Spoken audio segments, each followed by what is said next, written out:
शांति। 5 अप्रैल 2025 प्रातः मुरली। ओम शांति। बाप दादा मधुबन। आज बाबा ने सुनाया, मीठे बच्चे, तुम्हें अभी नाम रूप की बीमारी से बचना है, उल्टा खाता नहीं बनाना है, एक बाप की याद में रहना है। मीठे बच्चे, तुम्हें अभी नाम रूप की बीमारी से बचना है, उल्टा खाता नहीं बनाना है, एक बाप की याद में रहना है। आज की मुरली से बाबा ने प्रश्न किया, भाग्यवान बच्चे किस मुख्य पुरुषार्थ से अपना भाग्य बना देते हैं? उत्तर में बाबा ने बताया, भाग्यवान बच्चे सबको सुख देने का पुरुषार्थ करते हैं, मनसा वाचा कर्मणा कोई को दुख नहीं देते हैं, शीतल होकर चलते तो भाग्य बनता जाता है। तुम्हारी ये स्टूडेंट लाइफ है, तुम्हें अब गुटके नहीं खाने, अपार खुशी में रहना है। बाबा ने कहा, तुम्हें अब क्या नहीं करना है, गुटके नहीं खाने हैं, अपार खुशी में रहना है। आज की मुरली से बाबा ने गीत बजाया, तुम ही हो माता पिता, तुम ही हो बंधु सखा, तुम ही हो। ओम शांति। सभी बच्चे मुरली सुनते हैं, जहाँ भी मुरली जाती है सब जानते हैं कि जिसकी महिमा गाई जाती है वह कोई साकार नहीं है, निराकार की महिमा है। निराकार साकार द्वारा अभी सन्मुख मुरली सुना रहे हैं। ऐसे भी नहीं कहेंगे, अभी हम आत्मा उन्हें देख रहे हैं। आत्मा बहुत सूक्ष्म है, इन आँखों से देखने में नहीं आती। भक्ति मार्ग में भी जानते हैं कि हम आत्मा सूक्ष्म है, परंतु पूरा रहस्य बुद्धि में नहीं है कि आत्मा क्या है। क्या परमात्मा को याद करते हैं, परंतु वह क्या है क्या ये दुनिया नहीं जानती, तुम भी नहीं जानते थे। अभी तुम बच्चों को ये निश्चय है कि ये कोई लौकिक टीचर व संबंधी भी नहीं, जैसे सृष्टि में और मनुष्य वैसे ये दादा भी था।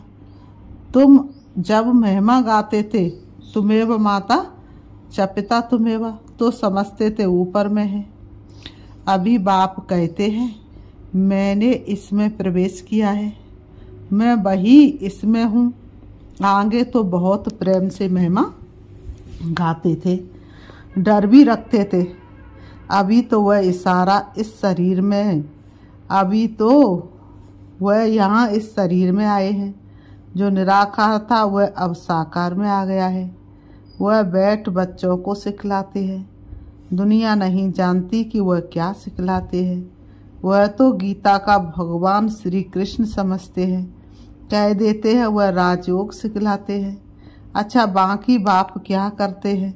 बल गाते थे तुम माता पिता, परंतु उनसे क्या और कब मिलता है ये कुछ नहीं जानते। गीता सुनते थे तो समझते थे श्री कृष्ण द्वारा राजयोग सीखा था, फिर वह कब आकर सिखलाएंगे वह भी ध्यान में होनी चाहिए। दिन प्रतिदिन समझते जाएंगे, जरूर गीता का भगवान होना चाहिए। बरोबर महाभारत लड़ाई भी देखने में आती है, जरूर इस दुनिया का अंत होगा। दिखाते पांडव पहाड़ पर चले गए तो उनकी बुद्धि में ये आता होगा, बरोबर विनाश तो सामने खड़ा है। अब श्री कृष्ण है कहाँ, ढूंढते रहेंगे जब तक तुमसे सुने कि गीता का भगवान श्री कृष्ण नहीं शिव है। तुम्हारी बुद्धि में तो ये बात पक्की है, ये तुम कभी भूल नहीं सकते। कोई को भी तुम समझा सकते हो गीता का भगवान श्री कृष्ण नहीं शिव है। दुनिया में तो कोई भी नहीं कहेगा सिवाय तुम बच्चों के। अब गीता का भगवान राजयोग सिखलाते थे तो जरूर इससे सिद्ध होता है, नर से नारायण बनाते थे। तुम बच्चे जानते हो भगवान हमको पढ़ाते हैं, बरोबर नर से नारायण बनाते हैं। इन लक्ष्मी नारायण का स्वर्ग में राज्य था ना, अभी तो वह स्वर्ग भी नहीं है तो नारायण भी नहीं है, देवताएं भी नहीं है। चित्र है जिससे समझते हैं ये होकर गए हैं, अभी तुम समझते हो इन्हों को कितने वर्ष हुए। तुमको पक्का मालूम है आज से 5000 वर्ष पहले इन्हों का राज था। अभी तो है अंत, लड़ाई भी सामने खड़ी है। जानते हो बाप हमको पढ़ा रहे हैं, सभी सेंटर्स पर पढ़ते भी है तो पढ़ाते भी है। पढ़ाने की युक्ति बड़ी अच्छी है, चित्रों द्वारा समझानी अच्छी मिल सकेगी। मुख्य बात है गीता का भगवान शिव व श्री कृष्ण, फर्क तो बहुत है ना। सदगति दाता स्वर्ग की स्थापना करने वाला अथवा आदि सनातन देवी देवता धर्म की फिर से स्थापना करने वाला शिव या श्री कृष्ण, मुख्य है ही 3 बातों का फैसला। इस पर ही बाबा जोर देते हैं, बल ओपिनियन लिखकर देते हैं कि ये बहुत अच्छा है, परंतु इससे कुछ भी फायदा नहीं। बाबा ने कहा परंतु इससे बाबा ने कहा फायदा नहीं। तुम्हारी जो मुख्य बात है उस पर जोर देना है, तुम्हारी जीत भी है इसमें। तुम सिद्ध कर बतलाते हो भगवान एक होता है। ऐसे नहीं कि गीता सुनाने वाले भी भगवान हो गए। भगवान ने इस राजयोग और ज्ञान द्वारा देवी देवता धर्म की स्थापना की। बाबा कहते हैं, बाबा समझाते हैं, बच्चों पर माया का भार होता रहता है, इसलिए अवस्था ऊपर नीचे होती रहती है। अभी तक कर्मातीत अवस्था को कोई ने पाया नहीं है। पुरुषार्थ करते करते अंत में तुम एक बाबा की याद में सदैव हर्षित रहेंगे, कोई मुरझाइश नहीं आएगी। अभी तो सिर पर पापों का बोझा बहुत है। बाबा कहते हुए याद से ही उतरेगा। बाप ने पुरुषार्थ की युक्तियां बतलाई हैं, याद से ही पाप कटते हैं। बाबा कहते याद से ही पाप कटते। बहुत बुद्धू है जो बाबा ने कहा याद में न रहने के कारण फिर नाम रूप आदि में फंस पड़ते हैं। हर्षित मुख हो किसको ज्ञान समझाए वह भी मुश्किल है। आज किसको समझाया कल फिर गुटका आने से खुशी गुम हो जाती है। समझना चाहिए ये माया का भार होता है। बाबा ने कहा समझना चाहिए ये किसका भार है, माया का। इसलिए पुरुषार्थ कर बाप को याद करना है, बाकी रोना पीटना व बेहाल नहीं होना है। समझना चाहिए माया पादर जूता मारती है, इसलिए पुरुषार्थ कर बाप को याद करना है। बाप की याद से बहुत खुशी रहेगी, मुख से झट बाणी निकलेगी। पतित पावन बाप कहते हैं कि मुझे याद करो। मनुष्य तो एक भी नहीं जिसको रचता बाप का परिचय हो। मनुष्य होकर और बाप को ना जाने तो जानवर से भी बदतर हुआ। बाबा ने कहा मनुष्य होते हुए भी बाप को ना जाना तो क्या हुआ, जानवर से भी बदतर हुआ ना। इसीलिए तो भक्तों ने क्या नाम रख दिया, पशुपतिनाथ। तो बाबा ने कहा गीता में श्री कृष्ण का नाम डाल दिया है तो बाप को याद कैसे करें। यही बड़ी भूल है जो तुमको समझानी है। गीता का भगवान शिव बाबा है, वही वर्षा देते हैं। मुक्ति जीवन मुक्तिदाता हुए है। बाबा कहते और धर्म वालों की बुद्धि में बैठता नहीं, वह तो हिसाब किताब चुकतू कर वापस चले जाएंगे। पिछाड़ी में थोड़ा परिचय मिला फिर भी जाएंगे अपने धर्म में। तुमको बाप समझाते हैं तुम देवता थे, अभी फिर बाप को याद करने से तुम देवता बन जाएंगे, विकर्म विनाश हो जाएंगे। फिर भी उल्टे सुल्टे धंधे कर लेते हैं। बाबा को लिखते आज हमारी अवस्था मुरझाई हुई है, बाप को याद नहीं किया है। याद नहीं करेंगे तो जरूर मुरझाएंगे। ये है मुर्दों की दुनिया, सभी मरे पड़े हैं। तुम बाप के बने हो तो बाप का फरमान है मुझे याद करो तो विकर्म विनाश हो जाए। ये शरीर तो पुराना तमो प्रधान है, पिछाड़ी तक कुछ न कुछ होता रहेगा। इसमें तो कुछ न कुछ लगा ही रहेगा। जब तक बाप की याद में रहे कर्मातीत अवस्था को पाए तब तक शरीर में कोई न कोई व्याधि लगी रहे। तो बाबा ने कहा बाबा कहते हैं तब तक माया हिलाती रहेगी, जब तक कर्म बाप की याद में रह कर्मातीत अवस्था को पाए तब तक माया हिलाती रहेगी, किसको भी छोड़ेगी नहीं। जांच करते रहना चाहिए कि माया कैसे धक्का खिलाती है। भगवान हमको पढ़ाते हैं, ये भूलना क्यों चाहिए। आत्मा कहती है हमारा प्राणों से प्यारा वह बाप ही है, ऐसे बाप को तुम फिर भूलते क्यों हो। बाप धन देते दान करने के लिए, प्रदर्शनी मेले में तुम बहुतों को दान कर सकते हो। आप ही शौक से भागना चाहिए। अभी तो बाबा को ताकीद करनी पड़ती है, उमंग दिलाना पड़ता है। जाकर समझाओ, उसमें भी अच्छा समझा हुआ चाहिए। देह अभिमानी का तीर लगेगा नहीं। तलवारें भी अनेक प्रकार की होती है ना, तुम्हारा भी योग की तलवार बड़ी तीखी चाहिए। बाबा कहते सर्विस का उल्लास चाहिए, बहुतों का जाकर कल्याण करे। बाप को याद करने की ऐसी प्रैक्टिस हो जाए जो पिछाड़ी में सिवाय बाप के और कोई याद ना आए, तभी तुम राजाई पद पाएंगे। अंतकाल जो अल्पकाल को सिमरे, अंतकाल जो अल्प को सिमरे और फिर नारायण को सिमरे। बाप और नारायण वर्षा ही याद करना है, परंतु माया कम नहीं है। कच्चे तो एकदम ढेर हो पड़ते हैं। उल्टे कर्मों का खाता तब बनता है जब किसी के नाम रूप में फंस पड़ते हैं। एक दो को प्राइवेट चिट्ठियां लिखते हैं, देहधारियों से प्रीत हो जाती है तो उल्टे कर्मों का खाता बन जाता है। बाबा के पास समाचार आते हैं, उल्टा सुल्टा काम कर फिर कहते बाबा हो गया। अरे खाता उल्टा हो गया ना, ये शरीर तो पलित है, उनको तुम याद क्यों करते हो। बाप कहते हैं मुझे याद करो तो सदैव खुशी रहे। आज खुशी में कल फिर मुर्दे बन पड़ते हैं। जन्म जन्मांतर नाम रूप में फंसते आते हैं ना। स्वर्ग में ये बीमारी नाम रूप की होती नहीं, वहाँ तो मोजीत कुटुंब होता है। जानते हम आत्माएं, शरीर भी नहीं, वह है ही आत्म अभिमानी दुनिया। यहाँ है देह अभिमानी दुनिया। फिर आधा कल्प तुम देही अभिमानी बन जाते हो। अब बाप कहते देह अभिमान छोड़ो, देही अभिमानी होने से बहुत मीठे शीतल हो जाएंगे। ऐसे बहुत थोड़े हैं, पुरुषार्थ कराते रहते हैं कि बाप की याद न भूलो। बाप फरमान करते मुझे याद करो, चाट रखो, परंतु माया चाट भी रखने नहीं देती है। ऐसे मीठे बाप को तो कितना याद करना चाहिए। ये तो पतियों का पति, बापों का बाप है ना। बाप को याद कर और फिर दूसरों को भी आप समान बनाने का पुरुषार्थ करना है। इसमें दिलचस्पी बहुत अच्छी रखनी चाहिए।